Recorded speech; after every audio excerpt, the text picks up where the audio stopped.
I got a call from him and said, you know, I'm the audit committee chairman at Descartes too, and I would really like you to come and work over here. And so within a few weeks, next thing you know it, I was working for Descartes, which Descartes' really at the end of my street, so I could even walk there on a daily basis. It's just a very small world.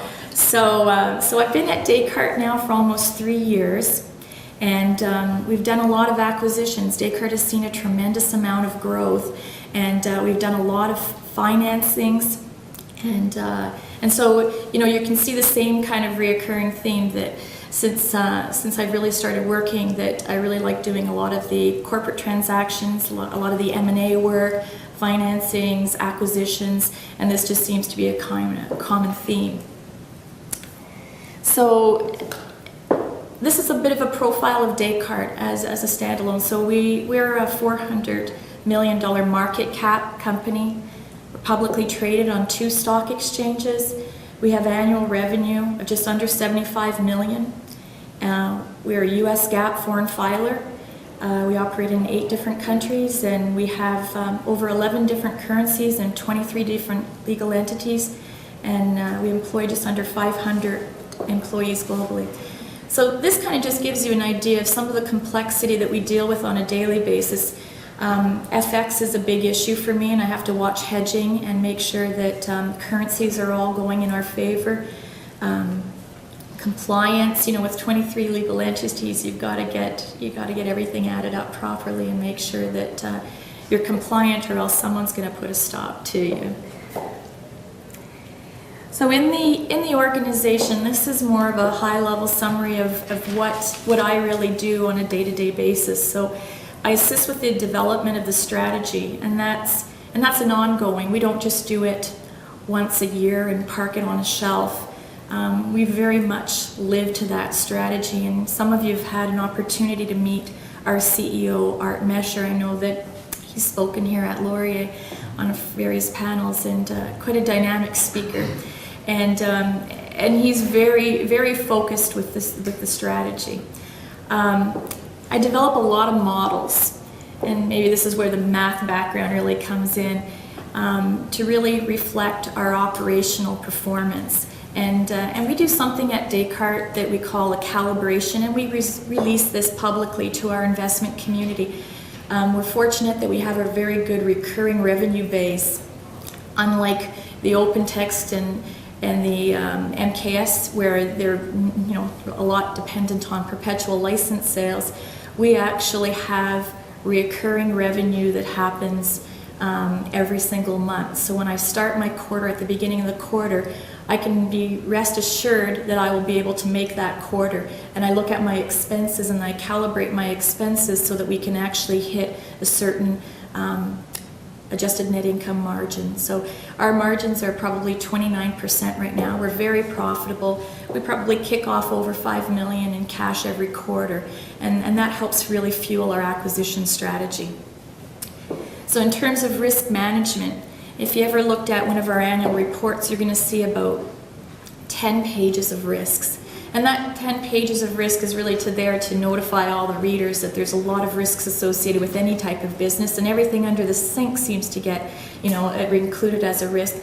But it is a real risk that you're going to lose a lot of customers. We do our business based on, I'll talk about Descartes in a bit, but we do our transactions based on the goods flowing within our commerce.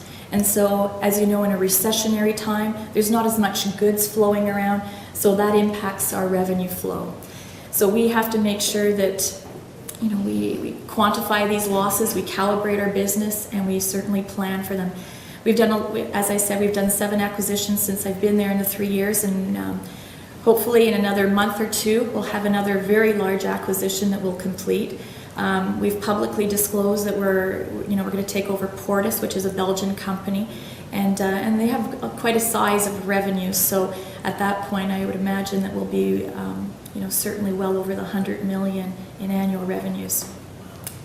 So integration strategies is very important for us, making sure that we take all of the various product offerings, all the various customers, all the various employees, and management styles, and kind of roll it all in together.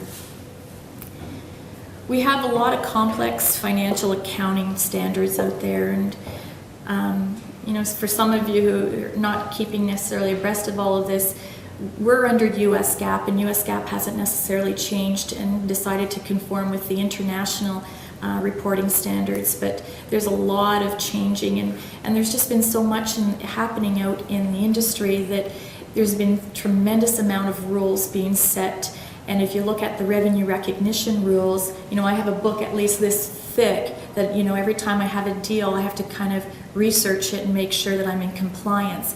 So the accounting rules have gotten very complex over time. Stock options being another one. Any area that you've seen mismanagement really happening in the US, there's been a tremendous amount of rules put around it, which makes our job a lot harder in terms of making sure that you're always in compliance with the rules. I also handle all the financial reporting, so any annual report, any quarterly report, anything that comes out, any annual information form, circulars, proxies, all of that stuff comes through my reporting group. We do the internal reporting, which means on a monthly basis we give everybody an idea as to how we've done in terms of operationally and what our balance sheet looks like. How much cash do we have in the bank so we can do the next acquisition? Compliance of all the entities, as I said, we have a lot of entities, so we're constantly doing tax returns, financial audits, and each of our jurisdictions may have different rules, so you have to understand the various rules in the various jurisdictions and make sure you comply with those. One of the things I've learned from here is really to make sure that I have a good learning environment within my staff and that I develop them and that they have a good knowledge of what the rules are and that they have a good knowledge as to what the business really is. And I think that that's really important in terms of creating that mentoring, the whole mentoring concept. I know that in terms of a compliance and as a risk, I need to make sure that my staff knows these things because they're helping prepare all of this information. So the learning environment continues outside of this class, out of the classroom when you carry on.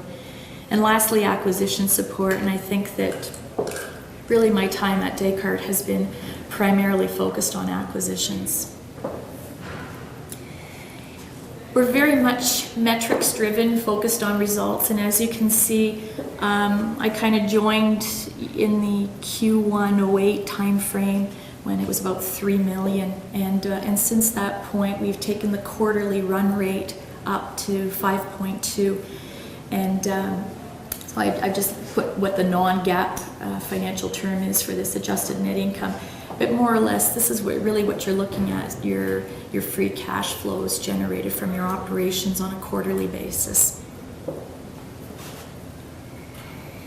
So just to talk a bit about what Descartes is, and you look at this and you think, wow, this is like a math class, it has all those crazy pictures. Really, logistics is the backbone to commerce, and thinking about all the goods that actually get shipped around and how they come from China to the Canadian Tire store that's right down the road from here is really is an interesting process. And we service all the major airlines, we service all of the freight forwarders, the vessels, all of the ocean carriers. Like we service all the truckers. So we have a really good indication of the types of volumes that go on out there in the commerce. And what we have seen is that we really need to join each of these parties together because they need to talk and they need to send messages. And there wasn't really anything out there that connected them. And Descartes really is a network to connect all of these various parties who are exchanging messages.